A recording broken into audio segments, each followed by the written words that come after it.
اپنی ماں کو ڈھونڈتی پھرتی وہ رونی صورت کی بچی انہیں خود سے سوال کرتی محسوس ہوتی۔ وہ چڑ جاتی، اس کے سامنے کم سے کم آتی، مخاطب کرنے کی نوبت تو اکثر آتی ہی نہیں تھی۔ وہ چاہتی تھی اس حویلی کی تاریخ سے مومنہ کا باب ہمیشہ مٹ جائے، وہ کسی کو یاد نہ رہے۔ کبھی دریاب کی کوئی بیوی یہاں آئی بھی تھی اور اس میں وہ خاصی حد تک کامیاب بھی رہیں۔ بڑی بہو یہاں نہ ہونے کی وجہ سے سارے قصے سے لا علم تھی۔ چھوٹی بہو اس واقعے کے کئی سال بعد آئی۔ سب مومنہ کے بارے میں وہی جانتے تھے جو بی بی جان نے دریاب سے کہا تھا۔ دوراب بھائی کی طرف سے ملنے والی شادی کی تصویروں میں سنہری بالوں، گلابی اور سنہری رنگت والی بلور سی آنکھوں والی بھابھی کو غیر ملکی ہی سمجھا۔ کسی نے اس کی یہ غلط فہمی عرصے تک دور کرنے کی کوشش بھی نہیں کی۔ نتیجتاً اکثر لوگ یہی جانتے تھے کہ دریاب کی بیوی کوئی میم تھی، اس کا ذکر اس گھر میں ممنوع تھا۔ شاید رفتہ رفتہ لوگ اس قصے کو یکسر فراموش کر دیتے اگر مقدس کا وجود نہ ہوتا، اس لیے وہ نہ چاہتے ہوئے بھی اس کے بے ضرر سے وجود سے نفرت کرنے پر مجبور ہو گئی تھیں۔ اس کی سوال کرتی آنکھیں انہیں زہر لگتی تھیں۔ ایسا لگتا تھا جیسے مومنہ سامنے آنکھ کھڑی ہوئی ہو اور کہہ رہی ہو، کیوں بی بی جان، کیوں؟ آہ کیوں؟ وہ خود کو کوسنے لگی۔ کیوں میں ایک مومنہ کے بعد دوسری مومنہ سے کھیلتی رہی؟ کیا اس کی ماں کافی نہیں تھی میری نفرتوں کی تسکین کے لیے جو میں اس معصوم سے بدلے لیتی رہی؟ شاید میں ڈرتی تھی وہ اس قابل نہ ہو جائے کہ اپنی ماں کا بدلہ مجھ سے لینے میں میرے مقابل آ جائے۔ ہائے حضرتی، تو نے کیا کیا؟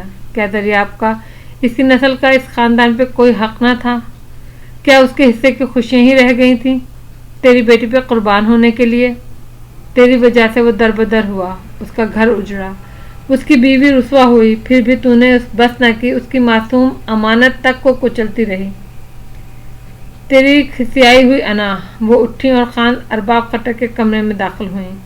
کئی دنوں سے بے چین اور مضطرب خان نے ارباب خٹک کے ضعیف چہرے پر اس وقت اطمینان پھیلا ہوا تھا۔ ان کا ابھری رگوں والا لامبا ہاتھ اب تک دریاب کے ہاتھوں میں تھا۔ شاید وہ جب سے لوٹا تھا یہ ہاتھ تھامے ہوئے تھا۔ وہ تھکے تھکے قدموں چلتی ان کے سرہانے پہنچ گئیں۔ خان جی، انہوں نے سرخی مائل سوجی آنکھیں جھکائے جھکائے عرض کی، خان جی مجھے معافی دلوا دیں، مجھے دریاب سے معافی دلوا دیں خان جی۔ اس کے لہجے میں اتنی عاجزی تھی، اتنا کرب تھا کہ وہ تڑپ کر کھڑا ہوا۔ بی بی جان، مجھے گناہ گار مت کیجیے، اس طرح میرے سامنے ہاتھ جوڑ کے مت کھڑی ہوں۔ کیوں مجھے میری ہی نظروں سے گرانا چاہتی ہیں آپ؟ اس نے اشاروں سے تھام کر انہیں اپنے قریب کیا۔ نظروں سے تو میں گر گئی ہوں، لیکن مجھے گلا نہیں، یہ میرے اپنے اعمال ہیں جنہوں نے میری بزرگی میری نسل کے سامنے پامال کی۔ میں کسی رعایت کی مستحق تو نہیں ہوں، لیکن معافی کا حق تو رکھتی ہی ہوں۔ مجھے معاف کر دو دریاب، تم مجھے معاف کر دو، مقدس مجھے معاف کر دے تو شاید دل خوش ٹھہر جائے، ورنہ اب اپنے ہی دل کی علامتیں ملامتیں صحیح نہیں جاتی۔ نہ جانے مومنہ کہاں ہوگی اس وقت؟ دریاب جیسے کسی خواب سے چونکا تھا۔ ہاں، مومنہ کہاں ہوگی؟ کہاں ہو تم مومنہ؟ وہ ہوتی تو میں اس سے بھی معافی مانگ لیتی۔ میں صرف تمہاری ہی مجرم نہیں ہوں، میں اس عورت کی بھی مجرم ہوں جو نہ جانے کتنے خواب آنکھوں میں سجا کر اس گھر میں سہاگن بن کر آئی تھی۔ میں اس معصوم بچی کی مجرم ہوں، اپنے بیٹے کی، اپنے دل کے ایک ٹکڑے کی۔ میں تمہیں برباد کرنے میں کوئی کسر نہیں چھوڑی میں نے۔ نہیں بی بی جان، آپ کم از کم میرے لیے آج بھی محترم ہیں، میری مجرم نہیں ہیں آپ۔ میں اپنی بربادی میں کسی کو قصوروار نہیں ٹھہراتا، بلکہ آپ کو بھی نہیں، کسی کو۔ اپنی بربادی میں سب سے بڑا ہاتھ خود میرا ہے، میری بے اعتبار محبت کا۔ بلکہ آپ تو مومنہ کی مجرم بھی نہیں ہیں، اس کا سب سے بڑا مجرم بھی میں ہی ہوں۔ میرے اندھے جذبات اور جنون اسے لے ڈوبا۔ اپنی بیٹی کی تمام تر محرومیوں کا سبب بھی میں ہی ہوں۔ اس سارے قصے میں مجھے اور تو کوئی مجرم نظر ہی نہیں آتا سوائے اپنے۔ یہ میں ہی تھا بی بی جان، یہ میرا کمزور عشق تھا جو بدگمانی کا ایک ہلکا سا وار نہ سہ سکا۔ آپ کیوں معافی مانگتی ہیں بی بی جان؟ معافی تو مجھے مانگنا ہے مقدس سے، مومنہ سے۔ سر، تم نے حضرتی کو معاف۔ بیٹا، بہن کو، باچا جان نے متوجہ کرنے کی کوشش کرتے ہوئے ٹوٹے پھوٹے الفاظ منہ سے نکالے۔ ہاں دریاب، اپنی بہن کے لیے تمہارے دل میں جو گلے اور شکوے ہیں وہ دور کر لو، اس کی روح کو پچھتاوے کے بوجھ سے آزاد کر دو، اس کی بخشش کے لیے دعا کرو۔ بی بی جان نے التجا کی۔ میں نے کہا نا بی بی جان، میرے دل میں کسی کے خلاف کوئی شکوہ نہیں، اس دل میں اپنے ہی ملال اس قدر ہیں کہ وہ بات ادھوری چھوڑ کر اٹھ کر کھڑا ہو گیا۔ اور یہ درد تو میں نے خود ہی مہمان کیا ہے، یہ پچھتاوے تو میں نے خود آگے بڑھ کر خریدے ہیں، وہ سارے عہد، وہ سارے پیمان میں نے ایک پل میں بھلا دیے، مجھے کچھ بھی یاد نہ رہا۔ اس کے سبھی چہرے پر نور کا ہالہ، اس کے نکھرے سچے لہجے میں کوکتے وعدے، اس کی شفاف آنکھوں کے آئینے، اور اپنا وعدہ جو میں نے کبھی بڑے سچے دل سے کیا تھا اسے یاد آنے لگا۔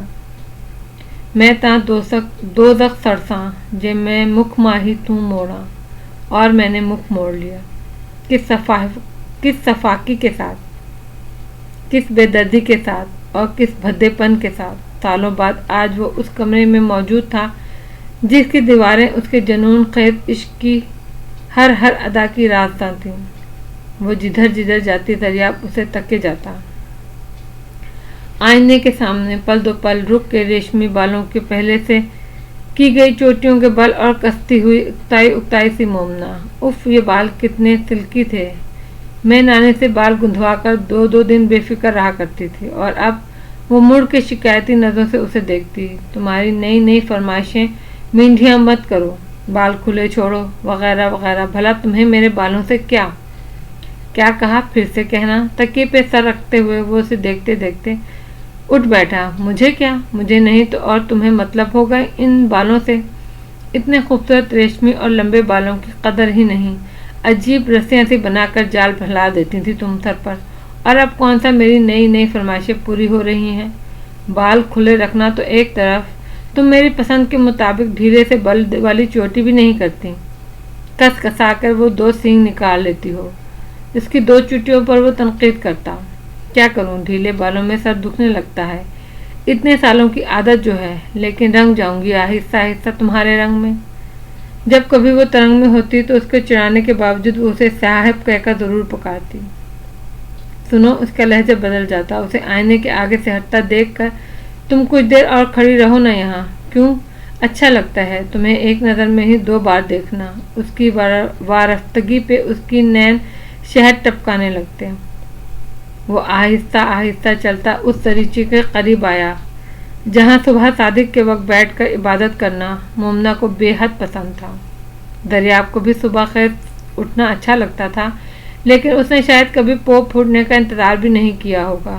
سورج کی پہلی کرن کو خوش آمدید کہنے کے لیے وہ ہمیشہ اس دریچے کے پردے ہٹا کر کھڑی ہو جاتی، اور جب وہ جاگتا تو اسے ڈھونڈتا ہوا سیدھا یہیں آتا، اسی دریچے کی طرف جو اس کے کمرے کے ساتھ متصل اسٹوڈیو کی پچھلی طرف کھلتا ہے۔ اس نے گرد اور سیلن سے بھری ہوئی اسٹوڈیو کی فضا میں سانس لینے میں دشواری سی محسوس کی۔ پرانے کاغذوں کے ڈھیر نے عجیب سی مہک پیدا کر دی تھی، اور خشک ہوتے پینٹ سیلن زدہ سی بدبو پیدا کر رہے تھے۔ اس نے آگے بڑھ کر پردے کھینچے۔ مختصر سی بالکونی میں پتھر کا وہ بینچ آج بھی موجود تھا، لیکن اس پر جامن کے گہرے گہرے رنگ والے پتوں کا سایہ نہ تھا۔ ایک ٹن من درخت افسردہ سا جھانک کر نہ جانے کسے ڈھونڈ رہا تھا۔ بینچ کے ساتھ ابھی بھی قطار میں وہ گملے لگے تھے، لیکن نہ تو ان میں گلاب باقی تھے نہ موتیا۔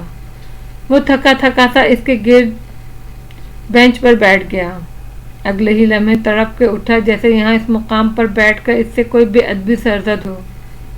اسے یاد آیا مومنا کا صبح کے ساتھ جیسے ہی پاک اور معصوم چہرہ سفید سوتی دوپٹے میں لپٹا ہوا وہ یہیں اس بینچ پر بیٹھ کے تلاوت کرتی تھی، اور سامنے بیٹھا وہ اسے عقیدت سے تکا جاتا تھا۔ اس کے غیر محسوس سے حرکت کرتے گلابی لبوں کو ہل ہل کر پڑھتے ہوئے، کانوں میں ڈولتی بالیوں کو، تھکی ہوئی آنکھوں کی لرزیدہ پلکوں کے سائے کو، سورج کی کرنوں سے دمک اٹھنے والی ناک کی لونگ کو، پیشانی پہ آویزاں اس نور سے عکس کو۔ کیوں بھلایا دیا میں نے اس نور کو؟ کیوں نہ اس وقت مجھے یہ پاکیزگی یاد آئی؟ کیسے یقین کر لیا میں نے مومنہ اور فیروز، کیا یہی تھا میرا عشق، یہی تھی میری محبت، یہی دعوے کیے تھے میں نے؟ اتنی بودھی محبت، اتنے کھوکھلے عہد۔ میں جو خود کو بڑا روشن دماغ، تعلیم یافتہ، سلجھا ہوا اور میچور شخص سمجھتا رہا، ہمیشہ خود کو اس سارے روایتی اور دقیانوسی سیٹ اپ میں اجنبی تصور کرتا رہا، اصل میں کیا نکلا؟ ایک جاہل، کم نگاہ، وہی فرسودہ اور روایتی مرد جو کسی تیسرے شخص کی بے سروپا باتوں پہ بغیر کسی ٹھوس اور واضح ثبوت کے ہی ایمان لے آتا ہے، جو غیرت اور انا کے آگے محبت اور اعتبار جیسے جذبوں کے پرخچے اڑا دیتا ہے، اور جو خان صاحب وہ پتہ نہیں اور کتنی دیر خود کو کٹہرے میں کھڑا کر کے خود ہی پتھر مارتا رہتا کہ اورنگزیب کی آواز پر چونک اٹھا۔ اسٹوڈیو سے نکل کر دیکھا تو وہ عجیب وحشت زدہ انداز میں کمرے میں گھوم گھوم کر اسے ڈھونڈ رہا تھا۔ کیا بات ہے اورنگزیب؟ اس نے متوجہ کیا۔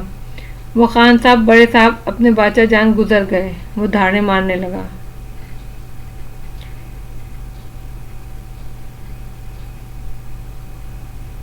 لیکن دریاب قاتل نہیں ہے۔ مومنہ کے انکشاف نے خوشنود اور مقدس دونوں کو دم بخود کر دیا تھا۔ حیرت کا ایک برفیلا شکنجہ تھا جس نے ان دونوں کو یوں منجمد کر دیا کہ وہ کوئی اور سوال کرنے کے قابل بھی نہ رہے۔ سختی سے آنکھیں بند کر کے لیٹی مومنہ نے کچھ دیر کسی آواز کا انتظار کیا، پھر رک رک کر بتانے لگی، ہاں وہ قاتل نہیں ہے، لیکن صرف قانون کی نظر میں ہی اسے بے قصور ٹھہرایا جا سکتا ہے۔ مجھ سے پوچھو کہ اس کے فنکار ہاتھوں پہ کس کس کا لہو ہے۔ مجھ سے حساب مانگو، میں بتاتی ہوں اس سے کتنے قتل ہوئے ہیں، کتنے جذبات بے موت مارے گئے ہیں، کتنے خواب سولی چڑھے ہیں، کتنی آرزویں سسک سسک کر فنا ہوئی ہیں، اور کتنی محبتوں کا خون ہوا ہے اس شخص کے ہاتھوں۔ لیکن سوائے میرے، صرف اس لیے میں نے اس کی بار بار اٹکتی زبان تھک کر رک گئی۔ آپ نے پہلے اتنے جھوٹ کیوں بولے؟ وہ ساری جھوٹی کہانی؟ خشود نئے سرے سے مخمصے میں پڑ گیا۔ نہیں، میں نے کوئی جھوٹ نہیں بولا، میں نے کبھی جھوٹ نہیں بولا، میں جھوٹ بول ہی نہیں سکتی تھی۔ میں نے پہلے تم سے کہا تھا کہ اس کا حرف حرف سچائی لیے ہوئے ہے۔ ہاں یہ ضرور ہے، میں نے تم سے بہت سی باتیں چھپائیں، کچھ پردے پڑے رہنے دیے۔ وہ الزام سہ نہ سکی اپنی صداقت تسلیم کرنے کے لیے، جس سے جیسے اس میں نئی قوت پیدا ہو گئی۔ اس کی آواز اب پہلے سے بلند اور واضح تھی۔ میں کبھی بھی جھوٹ نہیں بول سکتی۔ جھوٹ بولنے سے بچنے کے لیے میں وہاں سے بھاگ نکلی تھی۔ جھوٹ بولنا میرے لیے ناممکن تھا، اور سچ بتانے سے دریاب کو سزا نہ مل پاتی، اور میں اسے سزا سے کیسے بچنے دیتی؟ کیا غیرت اور حمیت صرف مردوں کی میراث ہے؟ کیا اپنی عزت پہ بن آتے دیکھ کر خون کی ندیاں بہانا صرف مردوں کا شیوا ہے؟ کیا کسی عورت کے اندر بدلے کی آگ نہیں بھڑک سکتی جب اس کی وفا اور عزت پہ وار کیا جائے؟ کیا عورت کے اندر وفا، ممتا اور محبت کے خزانے بھر کے قدرت، غیرت اور وقار رکھنا بھول گئی؟ نہیں، عورت بھی اپنی ذات اور اس کے تقدس کے حوالے سے اتنی ہی غیرت مند ہوتی ہے جتنا کہ ایک مرد، اور پھر میرے جیسی عورت جس نے عزت کو محبت پر ترجیح دی، پہاڑوں نے اپنی گود میں لے کر جسے بچپن سے ہی اپنی جیسی سربلند اور پختگی عطا کر دی ہو، جو تنہا جنگلوں میں رہنے والے غیر قوم کے ساتھ سر اٹھا کر ایک عمر بتا چکی ہو۔ میرے لہو میں یہ سرکشی گردش کر رہی تھی۔